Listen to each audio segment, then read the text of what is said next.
reboot it to me.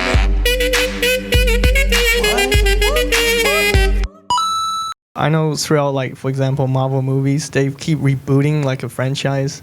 Like, Spider-Man's been rebooted, like, I don't know how many times.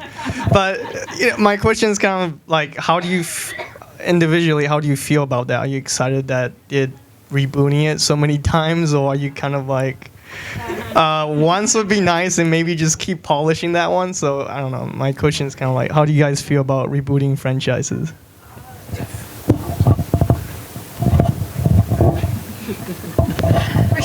It's really a love-hate kind of thing. I mean, they've done it a billion times with Batman. How many Batman movies are there? How many different Batmans have we had? So many. There's only one.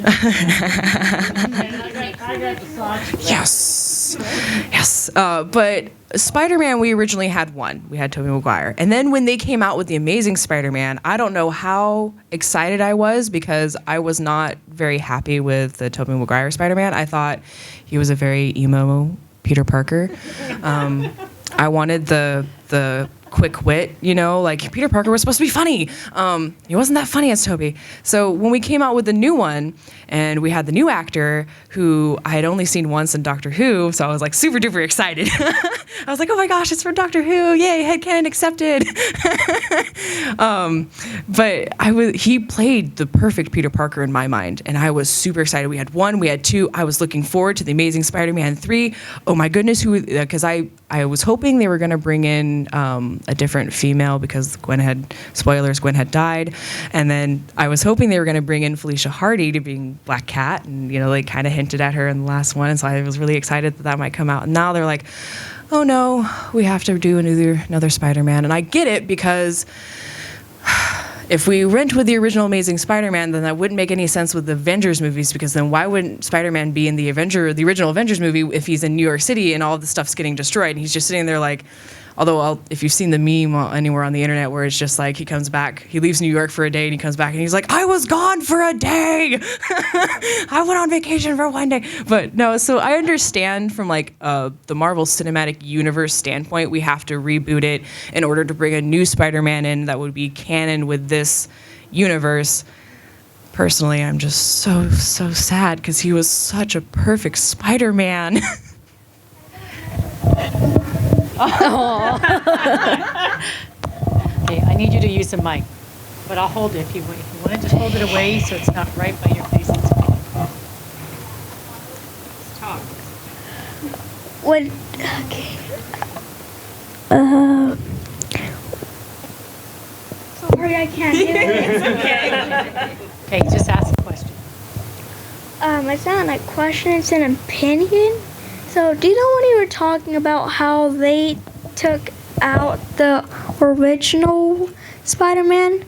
They're also making, I haven't talked about this in a long time. Do you know the guy that turns into Green Goblin? They're making him look tougher. And I don't like that. I like the original Green Goblin. Yeah. That was the only good thing for the Tobey Maguire Spider-Man was that Green Goblin. He was amazing. But yeah, that Green Goblin from the original Spider-Man, perfect. Don't touch that. Don't do anything else with it. William Dafoe, yes, because William Dafoe is amazing. Much better. One of the other things you have to understand about the movies is, yes, they were all Marvel comic books, but Marvel Cinematic Universe, Marvel Movies, does not own the rights to all of the characters. So we're seeing a brand new Fantastic Four movie coming out, but that's with Fox. And then you're seeing Spider-Man, he's owned by Sony, and X-Men, they're also owned by Fox. So they're getting redone, but it's because different movie companies own different characters. And so while we have Iron Man, Captain America, Thor, Avengers, those are all part of the same movie universe. And then the other movies, they're not, unfortunately, owned by Marvel Studios yet. They're trying. So that's why they keep getting rebooted and redone, because they're trying to pretty much top what Marvel Studios is doing right now. They've kind of reset the bar for what a comic movie has become. even Iron Man kind of set the stage almost 10 years ago, and so it's just been building up, and now we have DC movies and WB trying to come in and catch up to that, really. And so we have a lot more movies coming out. They're restarting all the stories because it's just trying to get that fresh perspective again, and maybe build up a giant franchise too. Yeah, all of that. I've got a couple of views on that subject. I've got my personal fan view. Now, what's interesting about me as a fan is that I adore Batman. And I've been starting to watch, I just purchased them not too long ago, the 1940s serials. Oh, I love them. Has anybody seen those? You must see these. These are done so well. And I didn't think, I mean, to me as a kid growing up and watching all the reruns of Batman, I grew up watching the Adam West Batman, so that was my Batman. I know.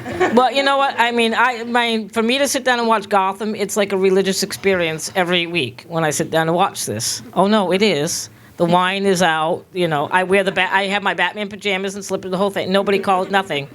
And yeah, this is the hour. If you disturb me during that hour, you will not live to ever do that again.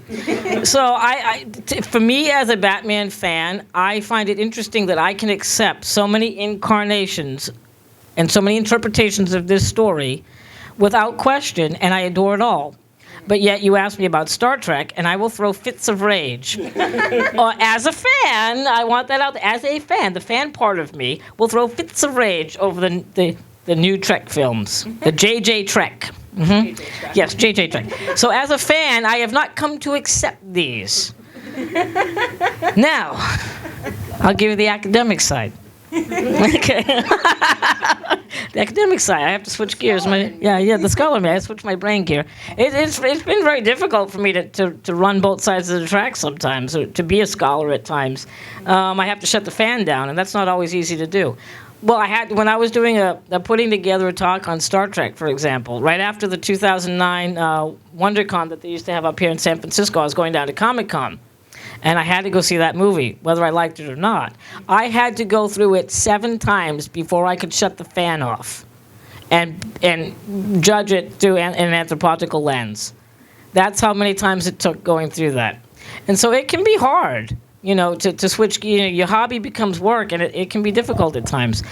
But from what I see going on with all the reboots and the remakes, and there's a lot of, like, you know, The Day the Earth Stood Still, War of the Worlds. I mean, as a fan, I have my issues with these things, and I think every fan does. But we grew up watching certain characters that we became fans of, that we identified with in some way.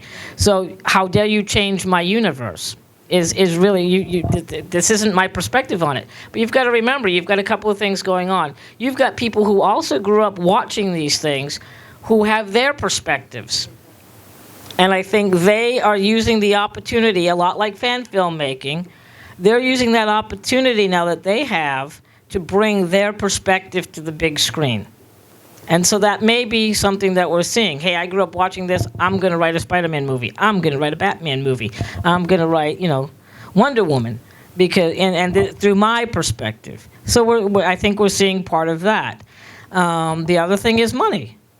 You know, hey, we want a blockbuster film. We want to make money with our franchise. So maybe we're not paying as close attention to the fans or to that franchise because we're looking at it through corporate eyes. So I think you've got several things going on, really, that come into play with the remakes. As a fan, I'm not always wild about remakes. Depends on, you know, if we're talking Batman or Star Trek or Star Wars, it depends on which one we pick.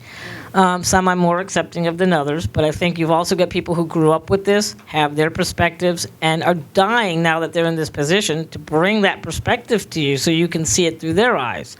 And then you've got the corporation that has this disconnect with fans in many instances, and they're just looking at dollar signs. So all of that, I think, comes into play here. Talk nerdy to me. Talk nerdy to me.